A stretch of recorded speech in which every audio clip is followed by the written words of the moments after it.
ఐడ్రీమ్ ప్రేక్షకులందరికీ నమస్కారం. ఈరోజు మనతో పాటు ప్రముఖ ఆధ్యాత్మికవేత్త డాక్టర్ రాజన్ నంబూద్రి గారు ఉన్నారు. గురువుగారితో మాట్లాడదాం. నమస్కారం గురుగారు. నమస్కారమ్మా.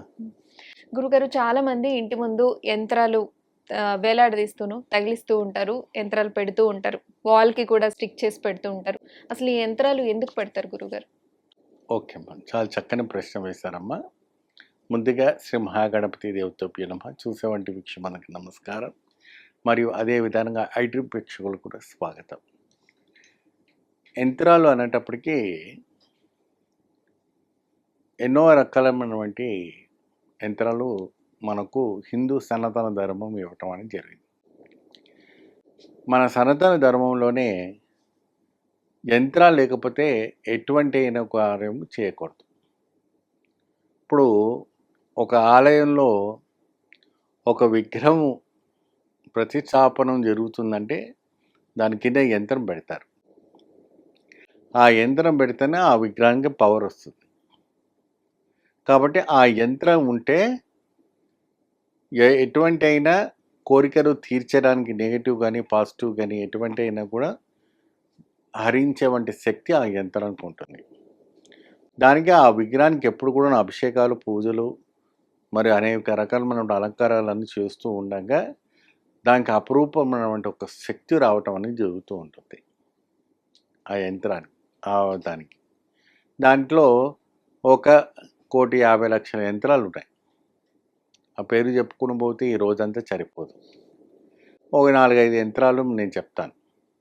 లక్ష్మీ యంత్రం, కుబేర యంత్రం, ఏమండి, కుర్మ యంత్రం, మక్ష యంత్రం, శ్రీ యంత్రం, జనాకర్షణ యంత్రం, మరి అష్టదిగ్బంధన యంత్రం, సుదర్శన యంత్రం, శ్రీచక్ర యంత్రం, ఏమండి, ఇట్లా చెప్పుకుంటూ పోతే ఎన్నో యంత్రాలు మనకి రావటం అనేది జరుగుతుంటాయి. దాంట్లో ప్రముఖమైనటువంటి కొన్ని యంత్రాలు మంచిగా అనుకూలమైనటువంటి యంత్రాలు ఏదైనా కూడా ఇంట్లో అష్టదిగ్బంధన యంత్రాలు వేలాడిస్తారు.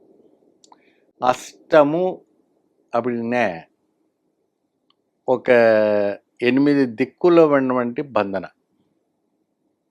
ఆ 8 దిక్కులను బంధనతో ఇంటికి వేలాడదీస్తే ఇంటిలో అంటే కొంతమంది ఇంటి బయట పెడతారు, కొంతమంది ఇంటి లోపల పెడతారు. ఓకే. ఎప్పుడు మీరు గుమ్మం దాటి మీరు బయటికి పోతేటమ్మకి మీ యొక్క శిరస్సుని అది తగలాలంటే మొత్తం తాకేది కాదు. దాని కింద నుంచి పోవాలి, దాని కింద నుంచి రావాలి. అప్పుడుదా దానికి ఆ యంత్రానికి ఆ బలం రావటం అనేది జరుగుతూ ఉంటుంది. అంటే మనకన్నా ఎత్తులో ఉండాలా? ఎత్తు పైన ఉండాలి. ఇప్పుడు గుమ్మం అనేటప్పటికి మీకు 6 ఫీట్ ఉంటుంది. 6.5, 7 ఫీట్ ఉంటుంది. దానిపైన ఒక 1.5 ఫీట్ పైన ఉండాలి. అగరవత్తులు చూపించడానికి ఉన్నటువంటి యంత్రం ఉండాలి. ఆ యంత్రాలు పెట్టుకోవడం వల్ల సుభిక్షము ఇంట్లో మారడానికి. సుభిక్షము అప్పుడే ఏంటి? సుభిక్షం అన్న లోపల రోగ నివర్ధన, ధన నిలకడ, ధాన్య నిలకడ, ధనము నిలకడ, ఆరోగ్యం నిలకడ, మరియు ఎటువంటి అయినా నెగిటివ్నెస్ తొలగిపోయి అష్టైశ్వర్యాలు సిద్ధించడానికి కావాల్సినటువంటి ఒకటి ఇది.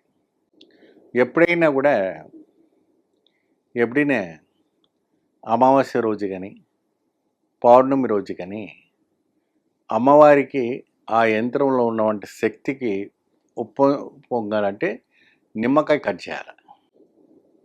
నిమ్మకాయ కట్ చేసి ఒక తెలుగులో కొంతమంది పాలకాయ అంటారు, కొంతమంది టెంకాయ అంటారు, కొంతమంది కొబ్బరికాయ అంటారు. ఏ భాష అయినా కాయ ఏమండి. ఆ కొబ్బరికాయను కొట్టి పాయసం, లేదంటే కలకండు పాయసం, లేదంటే మిసిరితో తయారు చేసేవంటి పాయసం, లేదంటే కిస్మిస్తో తయారు చేసేవంటి పాయసం. ఆ పాయసాలతో ఆ ఒక్క యంత్రానికి ఒక 100 గ్రామ్స్ 200 గ్రామ్స్ కుదిరేటట్టుగా చేసి పాలు పోసి అక్కడ నైవేద్యం పెట్టాలి. ఆ నైవేద్యం పెట్టి ఆ పాయసాన్ని మీరు స్వీకరించి అనంతరము మీరు ఏదైనా కార్యక్రమానికి బయలుదేరితే బయలుదేరవచ్చు, లేదంటే విశ్రాంతి తీసుకుంటే విశ్రాంతి తీసుకోవచ్చు. అది మీ ఇష్టం పైన ఉంటుంది. అగరబత్తులు మాత్రం ప్రతిదినము ఆ యంత్రానికి ధూపము దీపము చూపించడం చాలా అవసరం. ఏమండి మేము యంత్రం తీసుకొచ్చుకున్నాము, గోడకి ఎలాడి తీస్తే మాకేం పని అవ్వట్లేదు అంటే దానికి నువ్వు ఎటువంటి కార్యక్రమాలు చేయట్లేదు. నువ్వు ఎటువంటి కార్యక్రమం చేయకపోయినప్పుడు నీకు ఎటువంటి ఫలితాలు వస్తాయి? దానికి ధూపము దీపము పెట్టడం.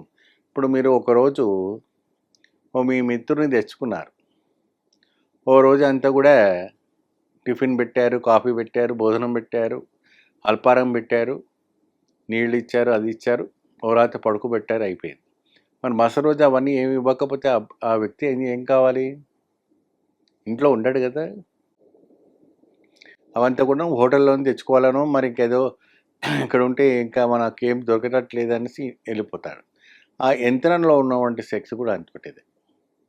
పవరు మీకు పెరిగించుకోవాలంటే నిత్యము ధూపారాధన, దీపారాధన, నైవేద్య ఆరాధన, మంత్రోచ్చారాధన, ఏదైనా మంత్రోచ్చారణ. మీకు మంత్రం చదవరాకపోయింది అనుకోండి, ఒక లలిత పారాయణం ఒక యూట్యూబ్లో పెట్టేసుకోండి. చక్కగా ఆ ఇల్లు బయటికి శబ్దం అనేది గుమ్మం బయటకు వెళ్ళిపోవాలి. ఏమండి, ఒక కనకదార స్తోత్రం పెట్టుకోండి, శబ్దం బయటికి వెళ్ళిపోవాలి. మృత్యుంజయ మంత్రాన్ని పెట్టుకోండి, శబ్దం బయటకు వెళ్ళాలి. లేదంటే నమ్మకం చమకమైనటువంటి మంత్రాన్ని పెట్టుకోండి, బయటికి వెళ్ళాలి. అటువంటి చాలా వరకు కూడాను ఆ మంత్రోచ్చారణ ద్వారా ఆ యంత్రానికి కావలసినటువంటి ఒక శక్తి కావాలంటే మంత్రము, తంత్రము, యంత్రము, నైవేద్యం, ఇది చాలా అవసరం. అది ఒక మనిషి ద్వారానే చేయాలి.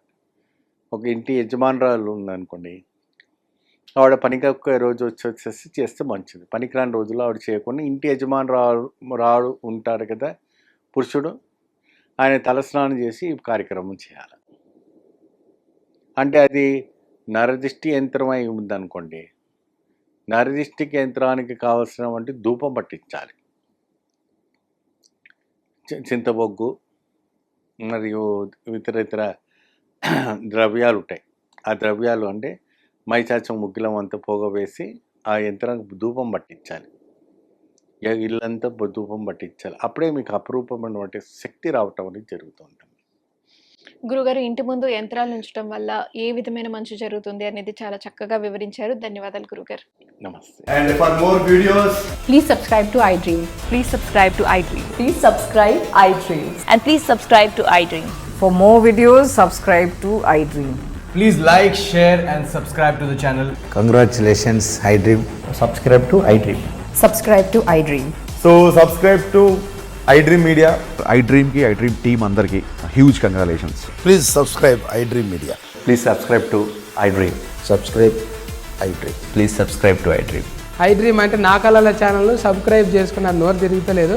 మీరైతే గంట గుర్తు కొట్టండి. For more such videos, please subscribe to iDream. Subscribe to iDream. Please subscribe to iDream. Please subscribe iDream Media. Please do subscribe to iDream. Please subscribe to iDream Media. For best entertainment and information, please subscribe iDream. And don't forget to subscribe to iDream.